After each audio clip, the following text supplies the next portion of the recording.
বাবা, একটা গ্রামের মেয়ে একটা শহরের মেয়ে, এর মধ্যে যাকে তোমার পছন্দ সেই বাড়ির বউ হবে। হ্যালো, আমার নাম পূর্তি। ও পুটকি।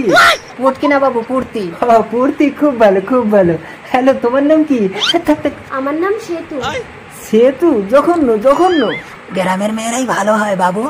কি বলিস ঘামাচি, আমার তো পুটকিকেই ভালো লেগেছে। আবার এই পুটকি বন্ধ করুন। ঘামাচি। বাবু আপনি তো আমার পুটকি এঁটে দিচ্ছেন।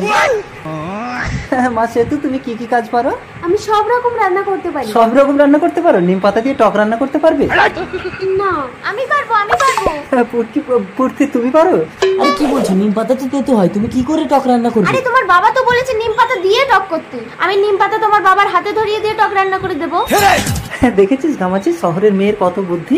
একেই আমার বউ করবো, আর এই সহজ সরল মেয়েটাকে আমার ছেলে বন্ধনের সাথে বিয়ে দেবো। আমাকে বিয়ে করতে তোমার কোনো আপত্তি আছে? কোনো আপত্তি নেই। শহরের মেয়েরা বয়স দেখে না, টাকা দেখে। আসলে আমি যতবারই বিয়ে করি আমার বউগুলো মরে যায়। কাছে এসো পুটকি। আবার